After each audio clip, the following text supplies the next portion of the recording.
Awesome.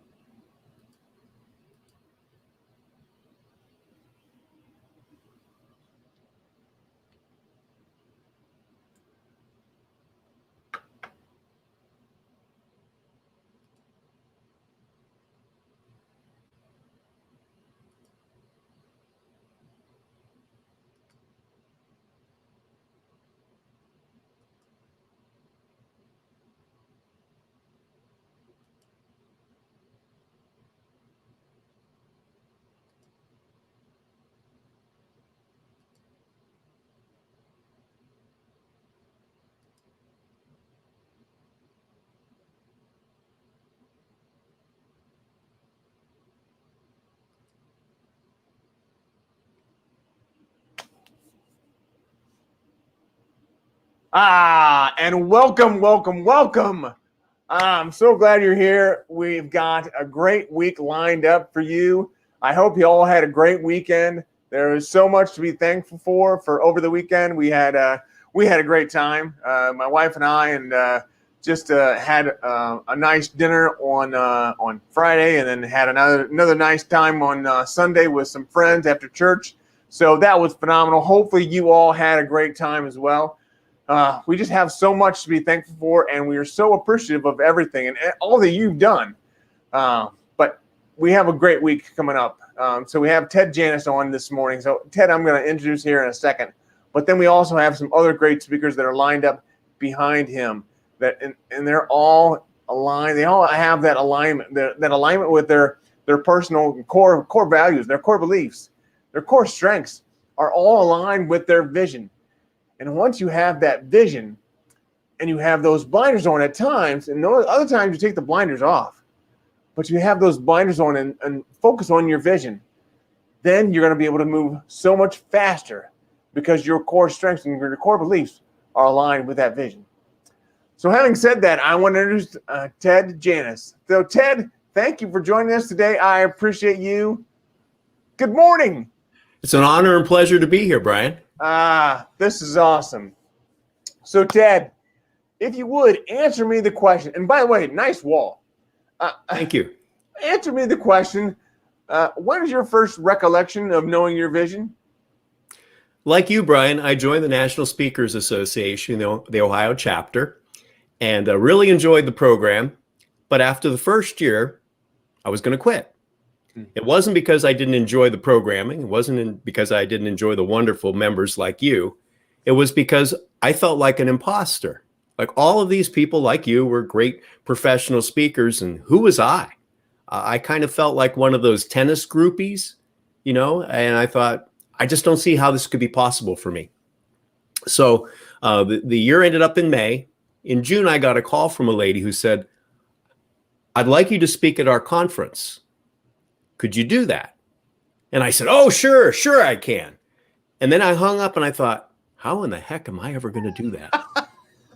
So this was in June. I spent the rest of the summer, Brian, at the Hilliard Library doing research for this 1-hour talk, because I'd never spoken for an hour before, because at Toastmasters, we talk for a few minutes, but a whole hour? Wow. So anyway, I show up. It's the day before 9/11.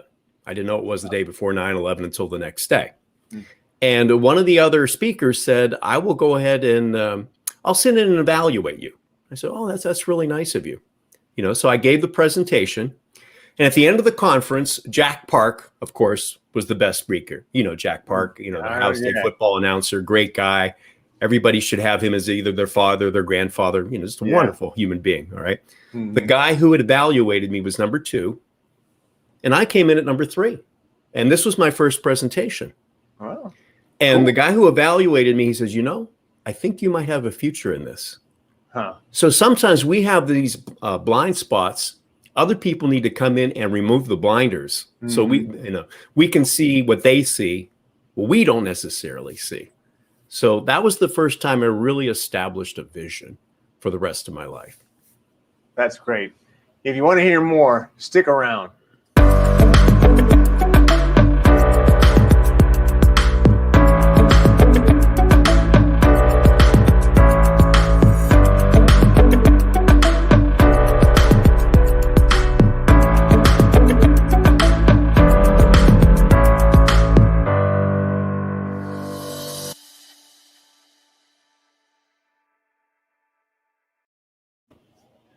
Welcome back. This is going to be a great day, a great show.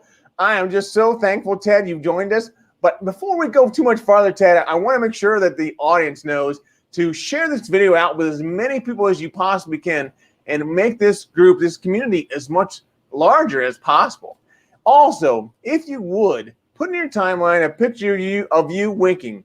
And that picture of you winking is not one that to make fun of me. That's not the whole idea. The idea is for you to understand what makes you unique. Because if you can understand what makes you unique, like I know what makes me unique, right. And it's not my eye. What makes me unique is my positive personality. And I'm able to share my story with other people in order to have a lasting impact on their lives. So that's what makes me unique. Think about what makes you unique when you take that picture. And then put in a hashtag of Brian with one eye and a hashtag winking with Wagner and tag me on it. I would appreciate that. So, Ted, without any further ado, I want to get right to it. Yeah. I know you told us a little bit about your story of Toastmasters and how you got started with the NSA, but how did you get started? Before that, when you decided to come to NSA, what made you come? I had been giving presentations for the Upper Arlington Lifelong Learning Program, and I really enjoyed it. And, I think our vision kind of develops over time. You don't necessarily, God doesn't give you the whole picture all at once. Right. He reveals it to you step by step, and it's your job to keep progressing. And so I went from Toastmasters to NSA Ohio to NSA National. Again, just trying to achieve my vision and my purpose in life. Yeah, that's great. So tell me, what has the pandemic done to change your vision? Oh, my goodness, Brian. I'm sure, like many people, it just shook my world. Because in the beginning of March, all of my remaining presentations for the rest of the year canceled. And of course, air is most important to us. What do you think is the second most important thing you have to have, Brian? Money. That's right, because money will buy you food and water. And I was going to have none for the rest of the year. And so I was just so stressed out. What am I going to do? And I thought the first thing I should do is get some control of this stress. So what I decided to do was up my running. I more than doubled the amount of miles I was doing each day. And I found this had a great effect on me because, during this pandemic, what we are basically doing is we're going from our bedroom to our office or studio, going to the kitchen, then maybe back again. So we have plenty of time to get anxious and stress and worry. So I needed an outlet. And so since the beginning of the pandemic through now, I have run virtually from here in Columbus, Ohio to Los Angeles, California. Really? Yeah. And it has just helped me tremendously because, this morning I went out and I was thinking about what I was going to tell you and, planning out my day instead of just fretting about how things are going to be. And as a result, after that point, I got 2 live presentations for the remainder of the year, but I did 100 virtual presentations. Wow. So, yeah. So life has a way of working things out if you can take control.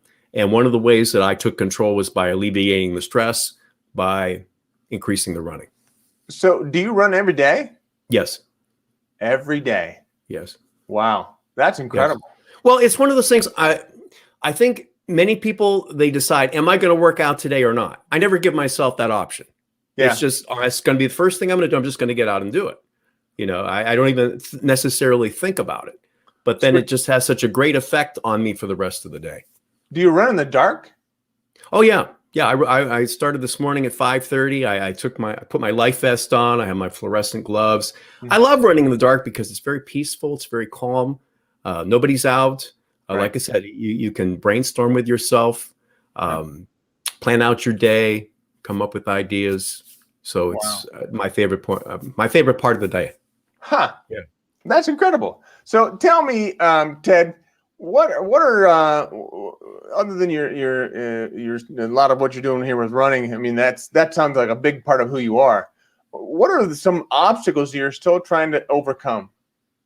Well, as you know, Brian, being a public speaker is a very lonely business. Mm-hmm. You're kind of out by yourself. And for instance, other people who have partners and they're working in a collaborative situation, they can brainstorm. Where many times we have to rely upon ourselves to come up with the best ideas because nobody really understands professional speakers. We're kind of like unicorns, except for other professional speakers, which is why it's Right. such a pleasure to be talking with you today. So that's probably the toughest part is just not having somebody to bounce ideas off on a regular basis. Yeah. Yeah. Well, I'm we sure should you get can together relate to more that. often. We should Yeah. get together more often, Ted. Right. You know, and bounce ideas off each other. Yeah.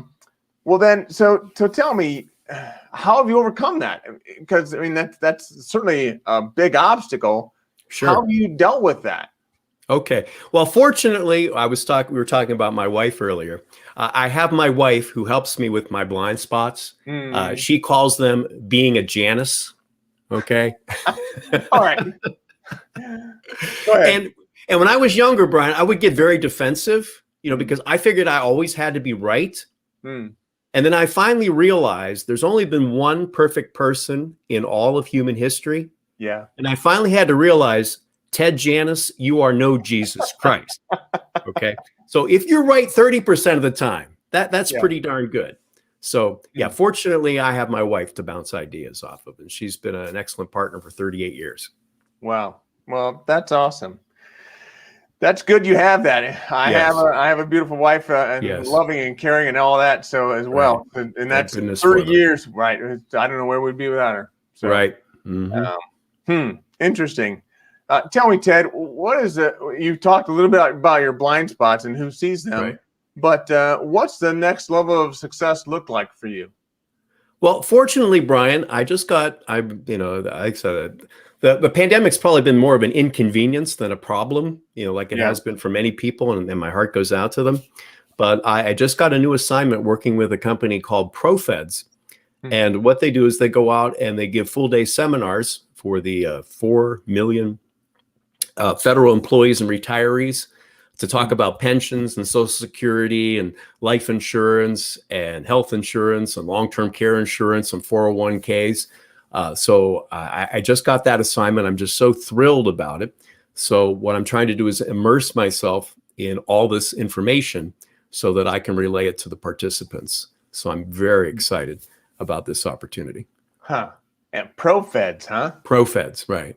And do you still work with that other speaker, a friend of ours? Mike Frank? Actually, I was thinking of Shep Hyken. Shep Hyken, yes. I also worked with the past president of the National Speakers Association, yes. Yes. Wow. So you're busy. Yeah, fortunately, like I said, it was more an inconvenience last year. Did 130 virtual and live presentations, so I've been very fortunate. So how did you pull off those two the live ones that you did? How did you pull those off? Well, I have to laugh because they were totally different. One was it was a project management class, and it was all socially distant, and I had to wear a mask, and then there were people in the other rooms because we couldn't have too many people in one room. The other one, Brian, was for a medical marijuana company. And these people were just the opposite. They were just so much fun. It was such a wonderful group, although I didn't join them at the smoke break. And that was on site? Yeah, that was on site in Pittsburgh. Wow. Yeah. That's interesting. So, Ted, you obviously you run to relax, you run to think, you run to do a lot of what you do. What do you do to recharge? Couple of things. I also listen to other speakers. What got me started in this, Brian, was 30 years ago. I listened to a program from Brian Tracy called The Psychology of Achievement. I don't know if you've ever heard it, but it was just fantastic. I mean, I'd gone to school, like you, for 17 years, and I'd never learned how to be a success. Of course, if you think back, very few of those people would have been certified to teach you how to be a success. So I listened to that over and over and over again. And I didn't realize it at the time, but that's probably what led me to become a professional speaker. Because then again, I never thought I could be somebody like a Brian Tracy. Right. Well, just recently, I got his updated version, the new Psychology of Achievement. And similarly, I've been just playing that over and over and over in my head to try and assimilate all the ideas that he has in there. And one of the best tips I could give you is he suggests each morning rewriting your goals. What are your goals? And what I've noticed, Brian, is if you do that every morning, then the bad news that comes your way, social media, other drama around you, it isn't going to affect you as much. I think we just tend to wake up and we just kind of live by default. Right. But if you can start your day by figuring out, what am I here to do? What are my goals? In fact, I was thinking further about you were talking about the vision. I realized that at the end of my life, when I meet God, he's not going to say, why weren't you Tony Robbins? Why weren't you Simon Sinek? Why weren't you John Maxwell? You're familiar with John Maxwell because you're in this program. Yeah. Why weren't you the best Ted Janusz you possibly could be? And so I realized that my two ultimate goals is, first of all, I have to figure out what is my vision and mission. And secondly, did I do the best I could to complete those? Like Stephen Covey said in his 7 Habits of Highly Effective People, begin with the end in mind. And that's ultimately what's going to happen in my life is I'm going to be asked, did you complete your mission as Ted Janusz? And did you do it as well as you possibly could have? Because, Brian, if we compare, we despair. Once we start comparing ourselves to other people, we start feeling bad about ourselves. Right. Don't do that. Right. Just be the best Brian Wagner you possibly can, and you'll be successful. Yeah. Well, that's good advice, Ted. I love it. So we got a couple of people on here this morning that we want to say hello to. Good morning, Eric. Good morning, Eric. Being on. That's awesome. And Thanks for joining. Another Hilliard friend of ours. Hey, Will. Ran by your house this morning. Of course, you were asleep. Oh, I don't know. Randall gets up pretty early. That's true. He does. Well, that's great. So phenomenal. I appreciate that. Really, the Brian Tracy and those kind of speakers are what got you into speaking. Yes. Yeah, but although, like I said, I didn't realize it at the time. I just enjoyed listening to them. I mean, it was like mind candy when you listen to them. So many other things that I immerse myself in is sort of like bubble gum for the brain, but the richness, just what they have to say, and it just really struck a chord with me, and it really made a difference in my life in more ways than I realized. Yeah, that's great. What's Randall saying here? We already. Oh, that's great, Randall. Well, Randall, God will probably have to keep you down here because Will's up there. Right. Exactly. That's good. We need to have Randall here because he's that's right. He's a great friend and just a phenomenal guy that has put in so much time and effort into everything that he does and into everything that we do. So he's probably taking pictures right now. Yeah, exactly. He's good at it. Yes, he is. That's for sure. Yeah. So tell me, Ted, what brings you joy other than running? Right. Yeah. Well, obviously, other than speaking. Yeah. Because the real reason I do this is many times when I give the on-site presentations, Brian, I wouldn't need the plane to get home. Right. I was just flying. And that's when you know that you're really achieving your vision. You're really working on your mission. When you feel great about what you're doing, just because you're doing it, not for the money or for the fame or the glory, just because you feel like you're doing what you're really supposed to be doing. Right. So that gives me joy. My family gives me joy.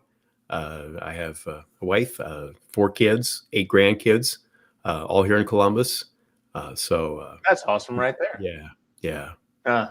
That's cool. So, so Ted, what would you say your vision is?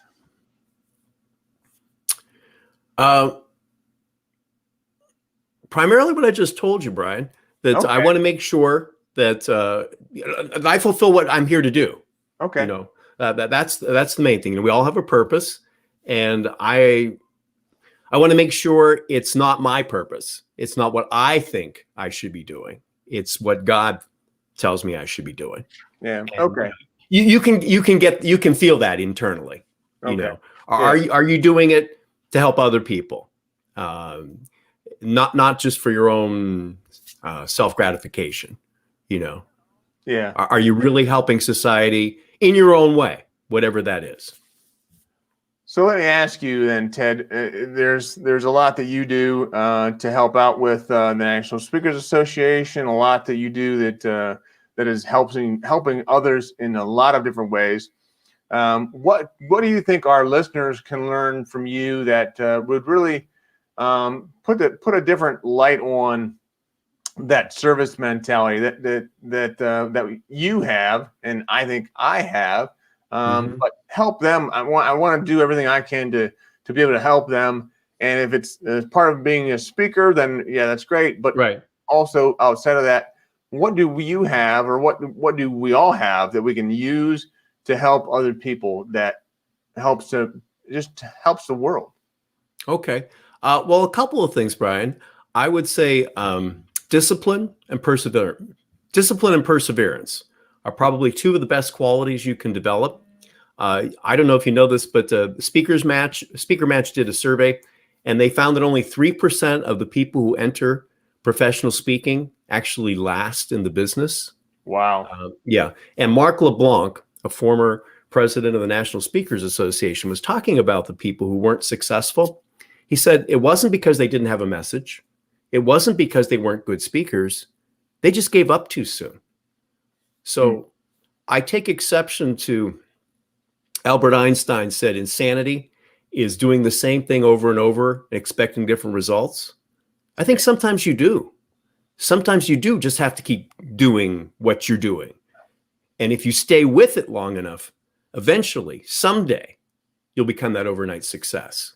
Yeah. So I think that's a couple of qualities that people don't necessarily value in themselves. They need to have that discipline and perseverance. And if you have those two qualities, you can achieve any goal. Yeah. No, I agree with that. I just on Friday, I had the occurrence of, I do call for speakers every once in a while, and I send into SHRM, the Society for Human Resources, and I did one for Ohio. And lo and behold, actually, my virtual assistant did this. And lo and behold, on Friday, I found out that I won one of the speaking gigs.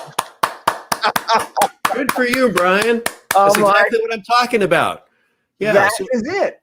Right. So I hear exactly what you're saying. I hear exactly what you're saying, and I feel that, and I felt that. Oh my gosh! On Friday, Saturday, Sunday. I mean, it's just been a glow for me. But yeah, you're right. Doing it over and over and over and over, and when you think you're done, you do it over again. Right. Well, I had a similar situation last February. I was kind of down in the dumps, and then I came to our NSA Ohio chapter meeting, and Randall Reeder's friend, Deborah Gardner, was the speaker. And I sat with her at lunch, and I told her some of the things that I was doing. And she said, "That's great, Ted. Just keep it up." And then right after that, I got an engagement. So I could have quit right before I had my greatest success. So same thing. Just if you believe in it, you have faith, just keep going. So how long have you been a part of NSA? Well, that was the fall of 2000 to 2001 was my first year. Like I said, I almost quit after that first year. By the way, Randall Reeder was the one who told me to come check out NSA Ohio, because I was a member of the Toastmasters. I'd been a member of Toastmasters back when I lived in Pittsburgh, and then I was even the chapter president there in Hilliard long time ago. And Randall suggested checking out NSA Ohio. And like I said, I loved it, but it was like, I'm hanging out with NBA superstars here. I have no idea how I'm going to put that ball through the basket, So yeah, so it's been 20 some years now. So you know of Patty Black then? With Yes. Toastmasters. Yes. Huh. Yeah, Yes. Patty is the first one that I met in Toastmasters. I mean, that was probably 2013. So yeah. Oh, you come a long way, Brian. Yeah, thank you. I appreciate that. It's been a hard, long, hard ride. Yes. Yes. Well, that's another thing Mark LeBlanc said. Any speaker he ever spoke to, he said, wow, this was a lot easier than I ever thought it would be. He said nobody has ever said that to him. Yeah. Yeah. Yeah. Wow. So Ted, I know you've got a website, and I want to make sure we advertise your website. Is this it? That's it right there. Janusz, like the God, like the fund. I wish I was more of either one of those. Presentations. It's presentations. Janusz presentations. Productions. Okay. Yeah. So let me see here. That's okay. You're close. I was close. Janusz presentations. Why is it spelled without a Z there? But you. Excellent question, Brian. Because nobody ever knows what to do with the last letter of my last name.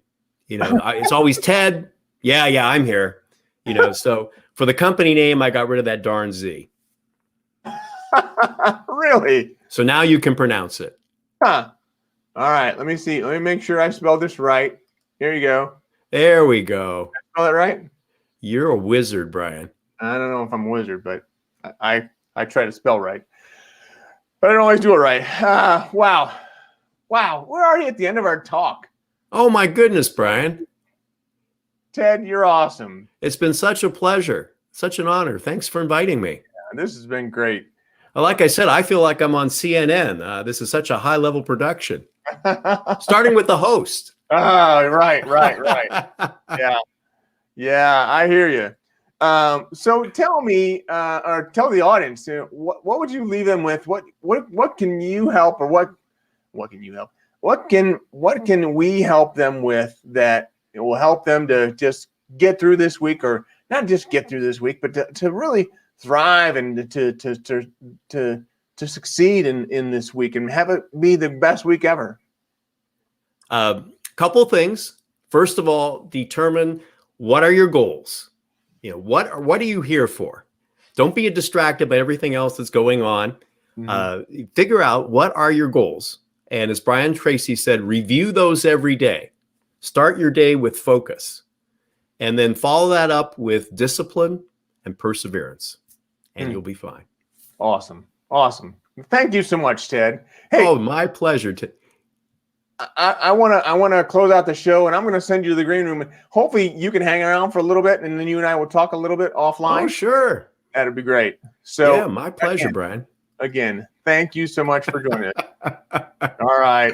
Have a good week with the rest of the speakers. All right. Absolutely. We will. Hopefully you can join us. Take care, Ted. Bye, Brian. Bye. Oh, wow. Ted Janusz, he is so down to earth, so kind, so giving. I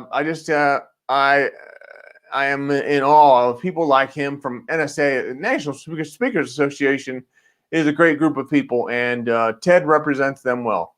So, wow. We've got a great show lined up for you for tomorrow. So tomorrow is going to be our friend Phil Gerbishak. He's going to be on with us tomorrow, and that will be at 10 o'clock, of course. And then Wednesday is Jason Alt. Wow. So this Jason Alt guy, he has his own company. It's called it's Digital Signage. And he'll be on to talk a little bit about his core beliefs and also making sure how he understands his vision and how his vision is aligned with those core beliefs, core strengths. And then after that, on Thursday, we're going to have Wayne Messmer. Wayne Messmer is the voice of the Chicago Cubs, the voice of the